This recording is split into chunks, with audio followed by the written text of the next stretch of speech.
जय गुरु जी, शुक्राना गुरु जी, लख लख शुक्राना, अनंतम शुक्राना।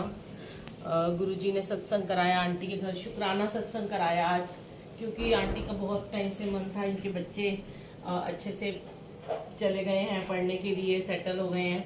ऐसे ही गुरु जी सबको बख्शिश दें, सबके बच्चों को चढ़ती कला में रखें, सबको ब्लेस करें गुरु जी। और गुरु जी की सारी संगत है, जो भी आते हैं वो गुरु जी की संगत होते हैं, चाहे वो पहली बार आता है चाहे वो बार बार आता है। तो कोई भी संगत जी नहीं, पुरानी यहाँ पे संगत नहीं होती है, सब गुरु जी की संगत होते हैं। ये मत सोचिए कौन कितने सालों से जुड़ा हुआ है, हम शायद आज ही जुड़े हैं, हम अभी नए नए जुड़े हैं। लोग बोलते हैं हम नए नए जुड़े हैं, हमें कुछ पता नहीं है। यहाँ सब भोला भाव है, भोले भाव को गुरु जी महाराज ब्लेस करते हैं। और मेरे साथ भी बहुत कुछ ऐसा हुआ पिछले दिनों में। अभी शायद 1 महीने के बाद आज सेवा में आई हूँ, क्योंकि मेरी डॉटर आई हुई थी बाहर से, यूएस से। फिर छोटी डॉटर बीमार हो गई, तो गुरुजी ने कुछ 1 महीने तक ऐसे ही अपने घर की सेवा में लगाए रखा। और आज मुझे बड़ा ऐसे लग रहा था कि मैं, मतलब कि मेरा आज सुबह से सिर भारी था, जबकि मैं 1 महीने से मेरा कोई सिर दर्द नहीं था। कभी कभी ना हम अपने घर में दुनियादारी में रह के और खुश, वो गुरुजी सब कुछ कराते हैं, हम उलझ जाते हैं, फिर हम कुछ ऐसे भी हो जाते हैं कि हम बहुत नेगेटिविटी से गुजरते हैं। तो जब हम महाराज के पास आते हैं, गुरुजी की जहाँ गद्दी लगी होती है, घर में मेरे गद्दी लगी हुई है, मैं रोज अमृत वेला करती हूँ, लाइव भी चलाती हूँ। पर जब एक ऑरा होता है, संगत आती है और गुरुजी बैठे हैं, तो एक मन से थोड़ी नेगेटिविटी जो होती है ना इतने दिनों की, वो भी दूर करते हैं वो, तो सर भारी हो जाता है। या फिर कई बार क्या होता है, बड़ी एनर्जी हो जाती है, संगत बड़ी प्योर होती है, बड़ी पॉजिटिव संगत होती है, बड़ी एनर्जी लेवल बढ़ जाता है, तब भी सर आपका भारी हो जाता है। मैंने तो ये महसूस किया है बहुत बारी। और सत्संग तो बहुत है, पर मैं अब छोटे छोटे आपको इसी महीने के थोड़ा 1-2 शेयर करती हूँ, क्योंकि कहते हैं कि जब आपने सत्संग पूरा अटेंड कर लिया, उसके बाद आप जब सत्संग सुनते हो, तो सत्संग सुनाने वाले ज्यादा सुनने वाले का भला होता है। कभी कभी हमें आंसर मिलते हैं सत्संग के द्वारा। पहले तो आपने जो शब्द गुरबानी सुनी है, आपको उसमें आंसर मिले हैं कि कौन सी बंद कर दीजिए फोन प्लीज, सबके बज रहे हैं। सबसे पहले गुरुजी कहते हैं, जब तुम चप्पल उतारते हो ना बाहर, तो अपना फोन स्विच ऑफ करके अंदर आया करो, साइलेंट भी मत करो, ताकि साइलेंट में भी तुम्हारा ध्यान वहीं पे रहता है। बंद कर दो फोन को, कोई इतना जरूरी नहीं होता। इस 2 घंटे में कोई पहाड़ नहीं टूटेगा, कोई आपका काम धंधा नहीं बंद होएगा, कुछ नहीं होगा। फोन बंद करके बैठा करो। उससे क्या होता है, ध्यान सारा प्रभु के चरणों में लगता है। नहीं तो फोन में ध्यान रहता है आधा, तो कैसे हमारी लिव लगेगी ना। तो गुरुजी ने बड़े सारे शुक्राना कराया कि पहले तो मेरी बेटी आई थी, बेटे अपने अजान के साथ, बेटे के साथ यूएस से। हमें लग रहा था अकेली आ रही है, पर गुरु कहते हैं गुरु मेरे संग सदा है नाले, अंग संग गुरुजी रहते हैं। हम ऐसी ऊपर ऊपर से चिंता करते रहते हैं। मैं तो खासकर ऊपर ऊपर से चिंता करती हूँ, अंदर से मेरे दिल को पता होता है कि वो संग संग है, साथ साथ आ रहे हैं, वो लेके आ रहे हैं वो। तो अच्छे से उसको सब मैनेज हो गया, फ्लाइट में भी हो गया। यहाँ पे आई तो बहुत सारा उसको सामान था, पर देखो ना कि अपनी भारत नगरी तो भारत ही है। तो कहने लगी कि मम्मी हमारे तो यूएस में तो कोई हमारा एक बैग भी नहीं पकड़ता, बच्चा तो बहुत दूर की बात है। तो बहुत रो रहा था बेटा उसका। तो एक आंटी आई, काफी एजिड थी, उन्होंने उसका सारा बैग पकड़ के उसको हेल्प करी। तो ये सब गुरुजी करवाते हैं। फिर गुरुजी ना बहुत सारी हमारी परीक्षाएं भी लेते हैं संगत जी की। पहले तो ना ब्लेसिंग देते हैं, और फिर कुछ कुछ कष्ट भी देते हैं। तो बड़े अच्छे से वो बेबी जो था, फर्स्ट टाइम आई थी वो 4 साल बाद, और मैनेज कर लिया उसने, खुश था, हम भी बड़े खुश थे। चलो हमने शुक्राना सत्संग रखा। और शुक्राना सत्संग जिस दिन था, तो मैंने ऐसी प्रेसिंग मशीन लगाई हुई थी, और उसने 10 मिनट पहले ही प्रेसिंग मशीन को पकड़ लिया। और वैसे ही वो इतना कोमल सा छोटा सा 2.5 साल का बच्चा है, तो बहुत हम सबकी चीखें निकल गई कि ये क्या हो गया। फिर मैंने उसे कहा कुछ नहीं होगा, गुरुजी हैं, आज सत्संग होने वाला है, गुरुजी आप लाज रख लेना। तो बहुत हम रोए, हमने चिल्लाए, सब रोने लगे, और बर्फ वगैरह लगाई कि उसकी छाला ना पड़ जाए। मैं कहा गुरुजी उसके पापा वहां पर हैं, और वो सोचेंगे क्या कर दिया, आप इसको बचा लेना। तो मैंने कहा इसने लगता है प्रेसिंग मशीन ऊपर से पकड़ी है, कहती नहीं इसने अंदर से पकड़ी है। पर हमने बर्फ वगैरह लगाई, इतने में मैं गई अंदर, चंदन का तिलक लिया और गुरुजी के चरणों में लगाया, और उसके पूरे हाथ पे लगा दिया। और आप लोग देखिए कि उसको एक भी छाला नहीं पड़ा, इतनी गर्म उसने प्रेसिंग मशीन पकड़ी थी। शुक्राना सत्संग रखा था, गुरुजी शुक्राने ही कराते हैं। पर कभी कभी गुरुजी हमारे परीक्षा लेते हैं। यहाँ इतने संगत बैठी हुई है, कभी किसी को कुछ हो जाता है, कभी किसी घर में कोई प्रॉब्लम हो जाती है, कभी किसी की डेथ हो जाती है, कभी कोई बीमार हो जाता है, पर फिर भी वो गुरुजी के साथ जुड़े हुए हैं। क्यों? गुरुजी ने यही सिखाया हमें कि शुक्राने ही करते रहो, शिकायतें मत करो। ये दुख सुख तो जीवन के दौर हैं, आते रहेंगे जाते रहेंगे। हम बड़े खुश थे, बिटिया अपने घर आराम से चली गई, सब कुछ हो गया। नेक्स्ट डे मेरी छोटी बेटी बीमार हो गई, उसको डेंगू हो गया, और हम लोग अभी उस चीज से मतलब उस खुशियों में ही डूबे हुए थे कि हम कितने खुश थे, वीडियोस देख रहे थे, फोटोज देख रहे थे, उस चीज को महसूस कर रहे थे कि मेरी तो वैसे भी गुरुजी एक मेरे को ब्लेसिंग देते हैं और एक मेरी परीक्षा लेते हैं। तो इतनी ज्यादा उसको फीवर हो गया कि जिस दिन उसको फीवर हुआ, और दिवाली वाले दिन की बात है, मैं उसको मिल के आई और उसी दिन रात को एडमिट हो गई। तो संगत जी, पर मेरा विश्वास नहीं डगमगाया। अगले दिन सुबह जब हम गए, उसको पता चला कि उसको डेंगू हो गया है और उसके प्लेटलेट्स एकदम तेजी से कम हो रहे हैं, और उसको उन्होंने कहा महाराजा अग्रसेन में इसको एडमिट करा दो, यहाँ नर्सिंग होम में थी जावा में।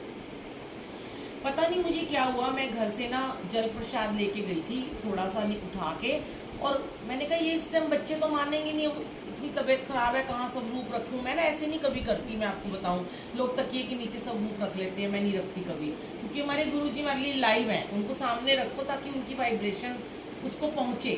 तो मैंने क्या किया कि एकदम मेरे माइंड में आया, मैं छोटा सा रूप ले गई थी, और जो उसने नाइट सूट पहना हुआ था मैंने उसके पॉकेट में डाल दिया ऐसे करके, और वो ना सांस भी नहीं ले पा रही थी, उसकी बहुत तबीयत खराब थी, 105 उसको फीवर था। यही सेम मेरे साथ हुआ था जब मेरे हस्बैंड को कोविड हुआ था, सेम टू सेम मेरे माइंड में गुरुजी ने थॉट डाला, मैंने उनकी पॉकेट में सबूत डाला था, और उनका फीवर जो था 105 से सीधा 100 हो गया था, और वो सांस भी नहीं ले पा रहे थे, इतना ज़्यादा उनको कोरोना हो गया था। और गुरुजी ने उनका मतलब 5 मिनट के अंदर उस स्वरूप के अंदर यहाँ लगते ही वो फीवर कम किया था। और आप बिलीव नहीं करोगे, मेरे पास वो फोटो आज भी है फ़ोन में, वो जो स्वरूप था ना गुरुजी का, यही वाला स्वरूप था छोटा सा, पूरा स्वरूप क्रश हो गया था, क्योंकि मेरे हस्बैंड की निमोनिया था। और जैसे गुरुजी ने वो उसमें लाइनें डाल दी स्वरूप में, गुरुजी ने वो सारा निमोनिया अपने ऊपर ले लिया। तो गुरुजी कौन है? गुरुजी महाशिव है। मेरे दिमाग में हमेशा एक ही बात आती है, शिव ने जब विष पिया, गुरुजी भी हमारे शरीर के बीमारियां रोग दूर करके विष ही तो पी रहे हैं, कभी कोविड में, कभी चिकनगुनिया, कभी पैरालाइज, कभी कैंसर, कभी कुछ हो रहा है, तो गुरुजी ये सब विष पी रहे हैं। वो महाशिव ही है, महाशिव ने एक बार विष पिया, गुरुजी रोज विष पी रहे हैं, बीमारियों के हर रहे हैं, हमारी हरजी हैं वो। हम कहते हैं ना हरजी आए छड्ड सिंहासन हरजी आए, वो हरजी हैं, दुख हरने वाले हैं। तो यही थॉट मन में था, और जैसे ही मैंने उसकी पॉकेट में सबूत रखा, मैंने किसी को नहीं बताया, इतनी देर में उन सब ने कहा कि इसको लेके जाना है, और वो बैठी और उसने एकदम से ना अपने हस्बैंड का हाथ पकड़ लिया, और उसने एकदम बड़ी लंबी लंबी सांसें ली, सेम टू सेम जैसे मेरे हस्बैंड के साथ हुआ था और मेरे साथ भी हुआ था। मैं तो सोचती हूँ गुरुजी ने हम सबको एक बार ऊपर ले जाके हमें नई लाइफ बख्शी है। शायद हमारे कर्मों में था, शायद हमारे कर्मों में जल्दी जाना लिखा था, शायद हमारे सबके जीवन में जल्दी मरना लिखा था, पर जब गुरुजी आए तो गुरुजी ने एक एक करके हमारे ऐसे कष्ट काटे हैं। कई बार मुझे जीवन दान दिया, मेरे बच्चों को दिया, मेरे हस्बैंड को दिया, और उसने एकदम लंबी लंबी सांस ली, उसने बोला मेरी सांस गई, मैं इतना घबरा गई, मेरा जाप चल रहा था, उसने एकदम लंबी लंबी सांस ली। और आप मतलब मैं देख रही थी, ये तो मेरे महसूस करने की बात है, इसलिए मैं ये शेयर आज कर रही हूँ। मेरे को इतने दिन से टाइम नहीं मिला कोई सत्संग शेयर करने का।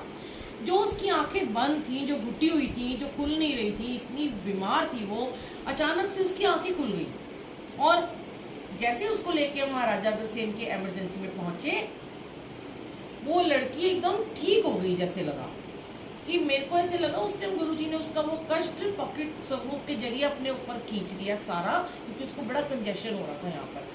और फिर उसके बाद सब कहने लगे कि अग्रसेन में आते ही ना ठीक हो गई है, पर ये तो मैं जानती थी ना किसने उसको ठीक किया, ये तो हम ना शुक्र हैं, हम फिर भी डॉक्टर्स का नाम ना डॉक्टर करते हैं, अभी तो कुछ किया ही नहीं था, ड्रिप तो वही लगी हुई थी, ना कोई मेडिसिन दी, ना कुछ दिया। मेरे अंकल भी हंस के कहने लगे, देखा 5 स्टार होटल में आ गई है ना, तो ठीक हो गई है। मैं चुप थी। फिर मैंने बाद में उसके कान में बोला कि तेरे को कैसे गुरुजी ने ठीक किया और तुझे कैसे जल प्रसाद दिया। तो कभी भी कोई भी परेशानी आ जाए ना, पॉकेट स्वरूप हमेशा अपने पास रखा करो। मेरा ये आपको शेयर करने का ये मतलब है, छोटी हो बड़ी हो, चंदन जरूर रखो अपने घर में, चंदन का टीका। गुरुजी के चरण है, नहीं है तो गुरुजी के स्वरूप पे माथे पे लगाओ, और जहाँ पे भी कोई प्रॉब्लम होती है तुरंत लगा दो। बहुत बार मैंने ये चीज़ें, पहले मैं नहीं मानती थी, जब मैंने करना शुरू किया। हमारा अजान जो है यूएस में रहता है, मेरा नाती एक पीछे वो बहुत बीमार हो गया था, उन तीनों को कोविड हो गया था और उसका गला इतना ख़राब था कि वो कुछ नहीं खा रहा था, कुछ भी, पानी भी नहीं पी रहे थे वो तीनों, बहुत बहुत ज़्यादा उनको कोविड हो गया, छोटे से बच्चे को हो गया।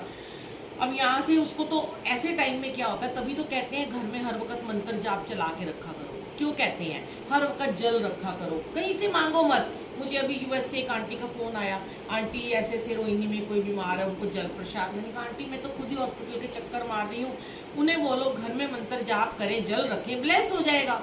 मेरा जल कोई स्पेशल थोड़ी ना जो मैं ब्लेस करूँगी।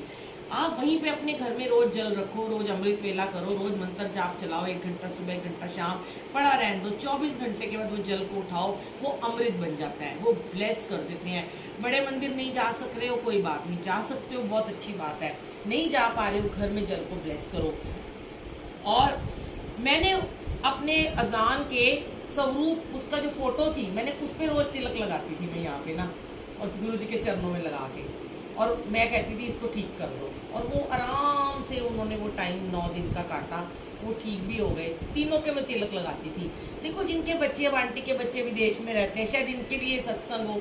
कई बार होता है माँ बाप का दिल बड़ा कचोटता है, हमारे बच्चे दूर रहते हैं, ये कुछ हो गया, बुखार हो गया, खांसी हो गई, बीमार हो गए, हम जा नहीं पा रहे हैं, तो आप उनको तो बोलो कि वो जाप करें, पर आप यहाँ रह के उनके लिए ब्लेसिंग मांगो, उनके लिए जल रखो, उनके नाम का जल आप पी लो, उनके तिलक लगाओ। बहुत फर्क पड़ता है इन चीज़ों का। आप करके देखोगे ना, आपको महसूस होंगे गुरुजी कि गुरुजी पल पल हमारे साथ हैं, हमारी रक्षा करते हैं, वो हमें कभी डगमगाने नहीं देते, कभी भी हमारे को लेट डाउन नहीं होने देंगे, क्योंकि वो गुरुजी हैं। जब हमारे जीवन में गुरुजी आ गए इस जन्म में, कहते हैं कि बहुत जन्म बिछड़े थे माधो, ये जन्म तुम्हारे लेखे। ये जन्म हमें जो मिला है 84 लाख योनियों के बाद, हम इतनी पवित्र औरा में आज बैठे हैं संगत जी, कि आप सोच भी नहीं सकते हो कि आप परमात्मा के साथ बैठे हो। अभी आपको लगता होगा ये कौन है, गुरु है, गद्दी खाली है, जो नए नए आते हैं, क्या हो रहा है। पहले हमें भी लगता था ये क्या हो रहा है, गुरु जी के स्टाइलिश से हर जगह स्वरूप लगे हैं, कभी ऐसे बैठे हैं, कभी ऐसे बैठे हैं। मैं बड़ा हंसती थी, कैसे गुरु जी है, गद्दी पे तो कोई बैठा नहीं है, आते हैं लोग, मत्था टेकते हैं, बैठ जाते हैं, पूजा करते हैं, ये क्या कर रहे हैं। पर जब आप गुरु आपके जीवन में आ जाते हैं ना, आपके सारा 90% कष्ट हर लेते हैं, और फिर 10% रह जाते हैं, वो भी वही कटवाएंगे, हमें तो आता भी नहीं वो भी कटवाना, हमारी क्या औकात है। तो जब ये आज मतलब कि इस देखो कि जैसे अब गुरु नानक बर्थडे आने वाला है, हर बारी मैं शेयर करती हूँ गुरु नानक जयंती पे, कि आज से 550 वर्ष पहले जब गुरु नानक देव जी ने धरती पे जन्म लिया था, तो कौन उन्हें भगवान मानता था? कोई मानता था क्या? सब कहते थे फकीर है, उनके पिता भी कहते थे तो फकीर है, सच्चा खरा सौदा कराता है, 20 रुपए दो तो लंगर खिला के आ जाता है, तू क्या करेगा जिंदगी में, ना तू पढ़ता ना लिखता। तो जब वो चले गए तो लोगों ने उन्हें परमात्मा माना, क्योंकि उन्होंने आपको परमात्मा के साथ जोड़ा। उन्होंने हिंदू मुस्लिम सिख ईसाई का भेद खत्म किया, उन्होंने परमात्मा की में लीन होना बताया कि वाहे गुरु गुरु मंत्र है जप हमें खोए। यही गुरु जी ने कहा, हमें क्या होती है अहंकार, गुरु के दरबार में आके अहंकार ही तो खोना है हमने, अपना नीवे होके रहना है। तो गुरु नानक देव जी को कई वर्षों के बाद, जब जिन्होंने देखा होगा उस जमाने में कहाँ मानते थे रब, आज हर घर में रब मानते हैं।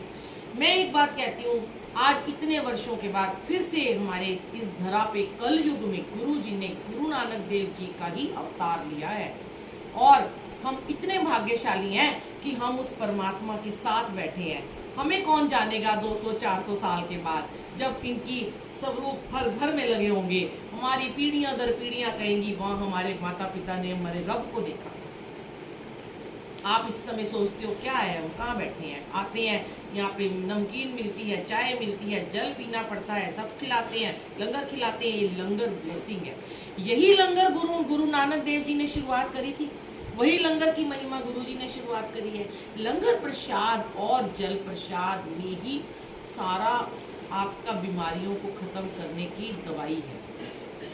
उसको अन्यथा मत लिया करो। एक आंटी वहाँ पे चाय का गिलास छोड़ के चली गई है, कितनी बेकदरी करते हो। भोग लगाया गुरु ने, एक बूंद नहीं छोड़नी चाहिए, फिर भी छोड़ देते हो। नाली में फेंकना पड़ता है या सेवादारों को पीना पड़ता है आपका जूठा। तो बोतल में भी मत छोड़ो, लंगर प्रसाद मत छोड़ो, बिल्कुल एज इट इज फिनिश करो। वो दवाई है, चाहे उसमें 2 रोटी मिली, चाहे 4 मिल रही है, चाहे 1 मिल रही है, चाहे नहीं मिल रही है, वो आपकी ब्लेसिंग है। इधर उधर ट्रांसफर मत करो अपनी ब्लेसिंग को। अपना ऑरा अपने साथ लेके सीधे घर जाया करो। गुरुजी कहते हैं कई लोग चौथी मंजिल पे रहते हैं, फिर वो कहते हैं और वो नीचे से सब्जी और दूध लेता हुआ चला जाऊं, चौथी मंजिल से कौन उतरेगा। सारी ब्लेसिंग तो आपने दूध वाले को दे दी है। सीधे अपने घर जाइए, उसके बाद दोबारा उतर के आइए, किसी को भेज दीजिए सामान लेने के लिए। घर वालों को जाके हक कीजिए, हाथ पकड़िए, उनका ब्लेसिंग दीजिए, बच्चों को प्यार कीजिए, बड़ों से आशीर्वाद लीजिए। ये सारा ऑरा लेके अपने घर जाया करो। कहीं रास्ते में रुक के निंदा चुगली मत किया करो। औरतों का, आंटियों का गुरुजी कहते हैं ही काम है। आंटियों को गुरुजी बहुत जल्दी ब्लेस करते हैं, पता है आपको। सबसे ज्यादा गुरुजी आंटियों को जल्दी ब्लेस करते हैं। कहते हैं क्यों करते हैं? गुरुजी कहते हैं अपने वास्ते कभी नहीं मांगदियां, हमेशा अपने पति और बच्चों के लिए मांगती हैं। पर इनमें एक ही कमी है कि ये निंदा चुगली नहीं छोड़ती है। ये जरा सा यहाँ सत्संग में बैठी है, सही बैठी है, बाहर निकलते इनकी निंदा चुगली शुरू हो जाएगी। और कोई नहीं तो बुलबुल आंटी की शुरू हो जाएगी। बहुत बोलती है बुलबुल आंटी, बहुत भाषण देती है। तो वो मैं भाषण दे रही हूँ, जो भी कर रही हूँ, तो मैं सत्संग सुना रही हूँ, मजाक कर रही हूँ। मेरी कोई निंदा नहीं करता, गुरुजी को पता है। ये करता भी होगा तो मेरे तक खबर नहीं पहुँचने देते गुरुजी, क्योंकि मुझे तो यही सुनने को मिलता है कि आपको सब बहुत पसंद करते हैं, आपकी बहुत तारीफ करते हैं, करते भी हैं। निंदा कर भी तो क्या हो गया? निंदो निंदो निंदो मोको लोग निंदो। निंदा करे सो उसके मैले कपड़े धो जाता है। उसके जिसकी निंदा करते हैं उसके वस्त्र धोते हो आप।